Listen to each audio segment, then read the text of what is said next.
Hi, my name is Gibson, and I'm the creator of the Personal Development School.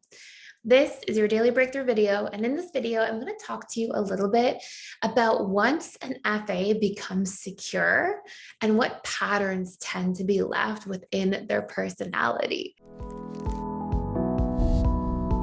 So the reason I'm doing this video is because I get a lot of questions around stuff like this. And I have the beautiful, beautiful, beautiful gift of being able to, which I'm so grateful for. But I get to watch transformation, which I just think is like an honor. Not to get too sappy and stuff, but just I get to see all these beautiful people come in who are hurt and stuck and struggling in different areas, and also have these beautiful areas of their life that they're empowered in, but then be able to dig into those areas where they feel stuck and heal and transform and grow. And it's such a cool thing to be able to be a part of, even from like a somewhat distance. Because it really is those people doing the work, right? I can share tools, but it's like the people coming in and using those tools and doing that inner work that really makes that difference long term, really all the difference. Anyways, so a lot of people ask me, like, when they come in, what should I expect? Like, what will my life look like if I become secure? And so I'm going to do a little series around this and talk about the different attachment styles. And the interesting thing is, like, what the personal development school courses do is essentially what I did in my private practice with people. It helps people isolate the challenges that they're facing at a subconscious level and learn the tools to rewire the subconscious mind so that we can have new behaviors, new emotions, new outputs, new ways of thinking and seeing things, new beliefs about ourselves and other people. And we can do things like rebuild trust if that's a place that we're struggling with. And so, the fearful avoidance specifically, when they become secure, these things change, right? They learn to rebuild trust again. They learn that vulnerability is okay and that it's actually safe.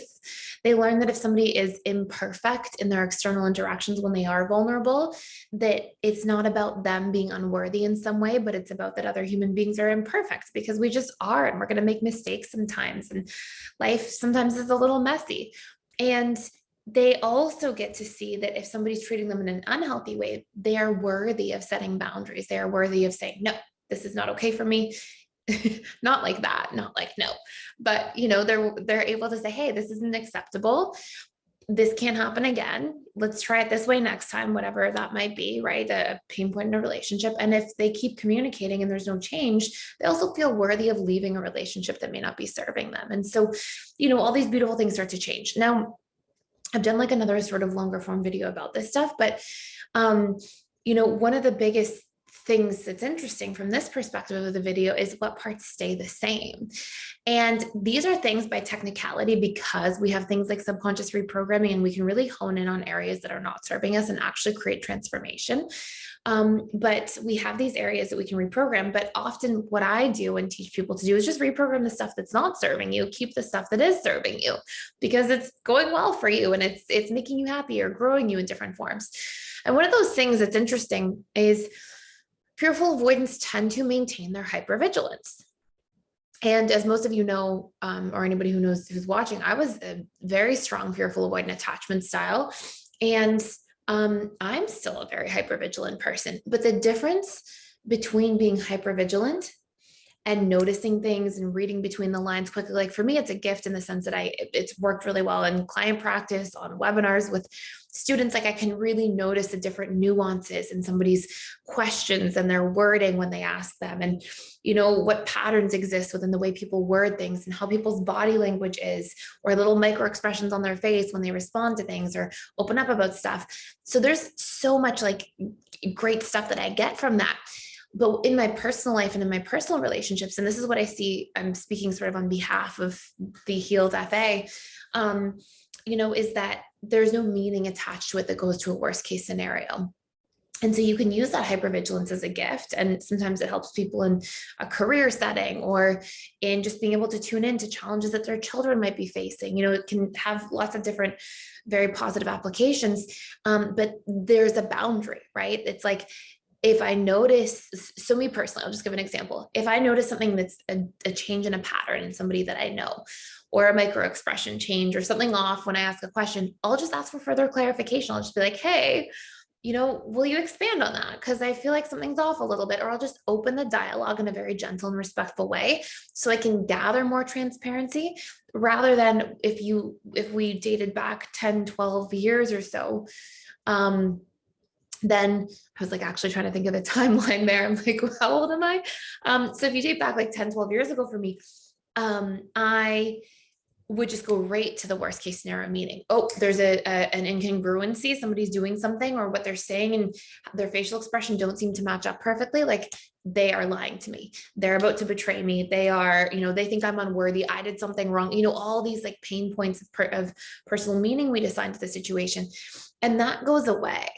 And so then you get into a position where you just ask for clarification, or if something's off, you just set a boundary. Or if somebody says, you know what, it's something personal, I don't feel like sharing, I'm not giving that meaning either. I'm not going, oh, they're not sharing with me and that means something bad. I'm going, you know what, they're probably going through something personal.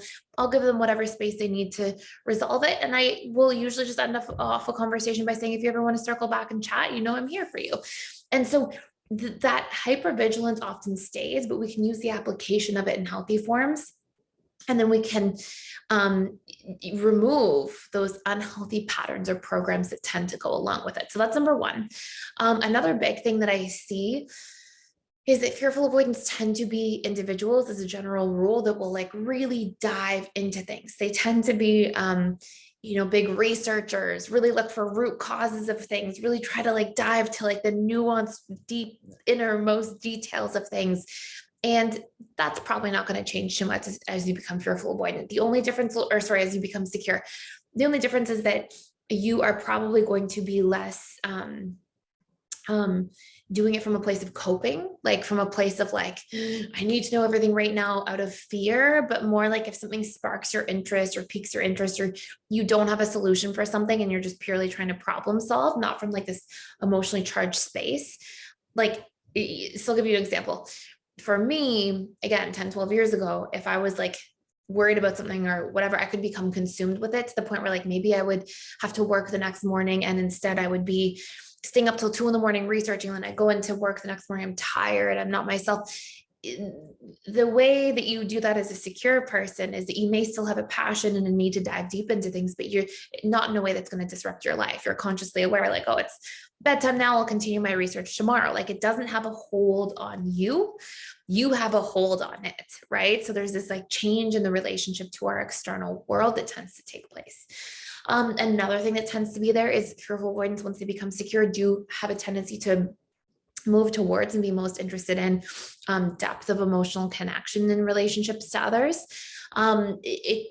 It's not from a place of coping. You lose that, like, I need to know everything inside that person's head so I can guarantee that they won't betray me. It's not like that, but it's like that you just value that, it's the healthy side of that, which is like valuing, like deeply connecting and being vulnerable and having two people really share their inner worlds, or a group of people open up to each other, or, really valuing that depth of human connection.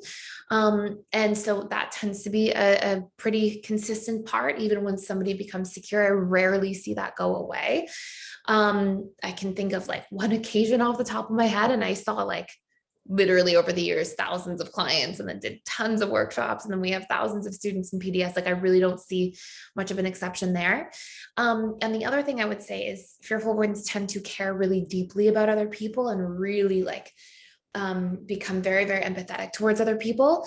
But where I see that shift and change as they become secure is they learn to consider themselves in the same way.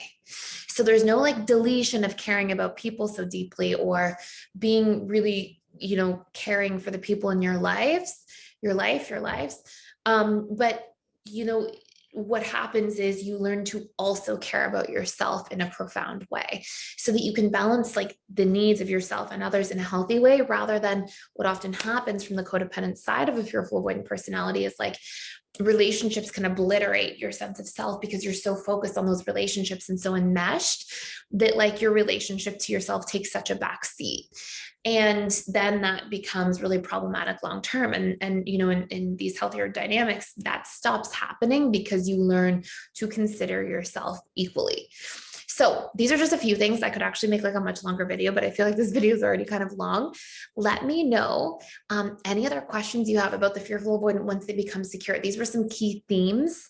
But let me know any other questions you have about the fearful avoidant once they become secure, what it's like. The one other thing I'll say too is fearful avoidants tend to like also still value like novelty and changing things up a little bit. Again, not from this place of like lacking staying power. Where sometimes the fearful avoidant feels upset with the dynamic, doesn't know how to communicate and flees. And that's not novelty seeking, that's avoided behavior.